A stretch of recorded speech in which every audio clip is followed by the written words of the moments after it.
Assalamualaikum Sobat Football United ringan amatiran ala gue. Sore hari kali ini sambil di luar, gue ingin memberikan update terkait dengan konferensi pers dari Erik ten Hag ya. Manchester United menghadapi Fulham. Ada kejadian tentu saja cederanya Rasmus Højlund. Sebelumnya Luke Shaw juga sudah absen. Gue sudah bikin video live sebenarnya. Ada beberapa Sobat Football United memberikan komentar di sana. Terima kasih banyak. Langsung aja gue ambil sumbernya seperti biasa. Ini dari Manchester Evening News. Terkait dengan cedera dari Rasmus Højlund, Erik ten Hag mengatakan kalau ini merupakan injury yang kecil, cedera yang kecil, 2 atau 3 pekan.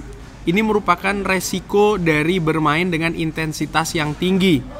Ini bukan injury yang parah, tapi kita harus menunggu, atau dia harus menunggu ya, 2-3 pekan. Artinya memang supaya aman, tidak dipaksakan, harus istirahat 2-3 pekan. Ini merupakan menurut gue kehilangan yang besar. Salah satu derby of Manchester terancam tanpa Rasmus ya, dimana memang dia merupakan pemain yang sedang on fire saat ini. Gol banyak diciptakan, dan tentunya menurut gue ini akan ada pengaruhnya di atas lapangan. Walaupun solusi juga sudah mulai dicari, dan semoga solusinya bisa memperbaiki penampilan tanpa Rasmus Højlund di lini depan. Lalu dia ditanyakan juga apakah Sir Jim Ratcliffe ini merupakan orang yang tepat untuk membawa klub ke depan.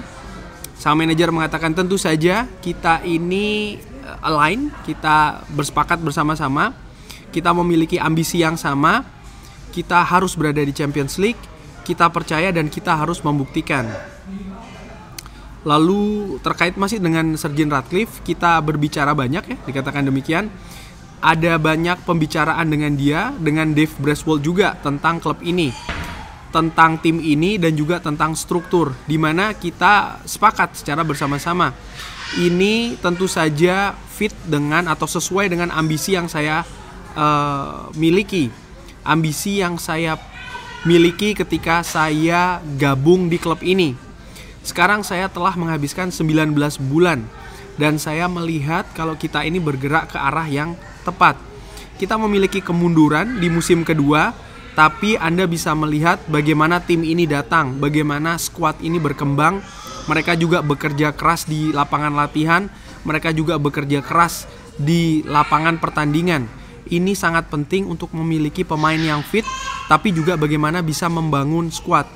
Kita akan jadi kuat, dan kita akan jadi lebih kuat ketika kita menambahkan kualitas-kualitas baru di tim ini.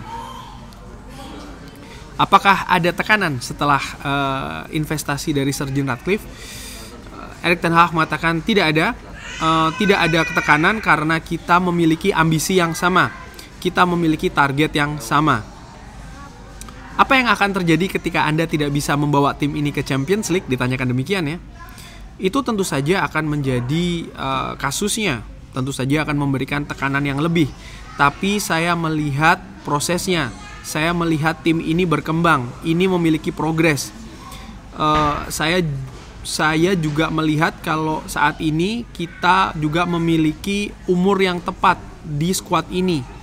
Kita dapat ya membuat hal tersebut lebih kuat lagi, dan mereka akan berkembang. Kita akan melakukan segalanya di power kita, dan tentu saja akan ada persaingan yang kuat, dan ada alasan di belakang hal tersebut. Kita harus bisa kembali di momentum di mana saat ini semua pertandingan adalah final untuk kita, karena kita harus berada di Champions League. Para pemain menginginkan ini, tim juga menginginkan ini, jadi kita harus percaya. Jadi tidak dijawab secara spesifik apa yang akan terjadi kalau tidak bisa mendapatkan tiket Liga Champions. Oke. Mengenai cedera-cedera di skuad, sang manajer menjawab pertanyaan tersebut dengan tentu saja ini merupakan masalah. Tapi klub lain juga mendapatkan masalah ini. Kita harus bisa mengatasi hal ini. Saya berpikir kita bisa mengatasi hal ini dengan lebih baik. Tapi tentu saja ini merupakan masalah, terutama dengan kedalaman skuad. Saya tidak ingin datang atau ya berada pada diskusi saat ini. Kita melihat ke depan, ke masa depan. Dan kita mendiskusikan hal tersebut sebelumnya. Anda harus berkembang, Anda harus bisa melakukannya lebih baik. Struktur yang buruk tidak bisa membantu masa depan karena kompetisi ataupun kompetitor tidak pernah tidur. Mereka selalu berkembang. Seperti yang Anda lihat musim lalu, kita finish di peringkat ketiga, kita mendapatkan 2 final, tapi jalan ini tidak begitu jauh. Anda bisa melihat di beberapa pertandingan, kita melihat tim ini mampu. Dan kita juga melihat potensi dari tim ini sangat bagus. Apakah cederanya bisa memberikan peluang ya, kesempatan bagi para pemain lain?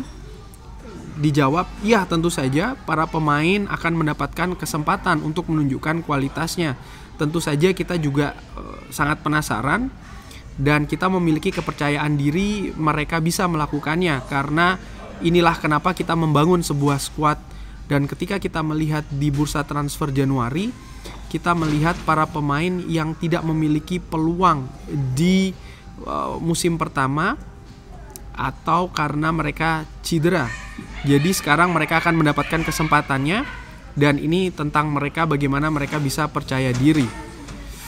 Tentang menghadapi Fulham, sang manajer mengatakan kita harus mendatangi pertandingan dari satu pertandingan ke pertandingan yang lain. Setiap pertandingan adalah final.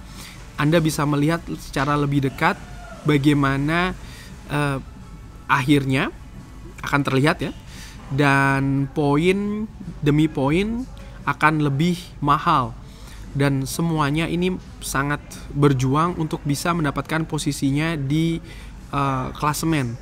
Kita sangat terbiasa dengan hal tersebut. Ini tidak hanya dari bulan Januari kita bermain final, tapi juga kita memiliki pengalaman dari banyak pemain yang bisa mengatasi tekanan di situasi tersebut. Jadi kita sangat menantikannya. Ya itu tadi dibahas tentang cedera. Tentu saja setiap pertandingan adalah final. Dengan banyaknya pemain yang cedera ini juga memberikan kesempatan bagi pemain lain. Ini menarik, berarti ada peluang pemain-pemain bukan hanya akan dimodifikasi posisinya, tapi juga mungkin ada pemain yang belum pernah dimainkan sebelumnya ataupun menit bermain yang sedikit sebelumnya akan diberikan kesempatan lebih. Semoga mereka bisa berkembang, dan harus dipahami juga bahwasannya ya tim ini bukan hanya 11 pemain, ini merupakan sebuah skuad, dan sayangnya kedalaman itu tidak begitu bagus di tim ini, dan menurut gue ini merupakan PR penting ya, situasi sulit tentu saja bagi tim kepelatihan. Dan Erik ten Hag pun juga sangat yakin terkait dengan Sir Jim Ratcliffe, memiliki misi yang sama, ambisi yang sama, tapi tidak menjawab secara spesifik apa yang akan terjadi kalau tidak bisa membawa ke Champions League. Menurut gue ini sangat menarik bagaimana kontraknya masih akan tersisa 1 musim lagi kan. Setelah musim ini, kalau dipecat tentu saja akan ada kompensasi di sana. Situasi finansial dari klub juga situasinya sudah mulai positif tapi belum stabil. Jadi menurut gue segala sesuatunya harus diperhatikan di sana. Dan ya dibahas tadi pertama adalah tentang cedera dari Rasmus Højlund. Gue sangat penasaran nih akan seperti apa solusi alternatifnya ketika menghadapi Fulham. Kita nantikan bersama ya. Kurang lebih demikian Sobat Football United. Terima kasih sudah menyaksikan. Jangan lupa like, subscribe. Wassalamualaikum warahmatullahi wabarakatuh. Thank you.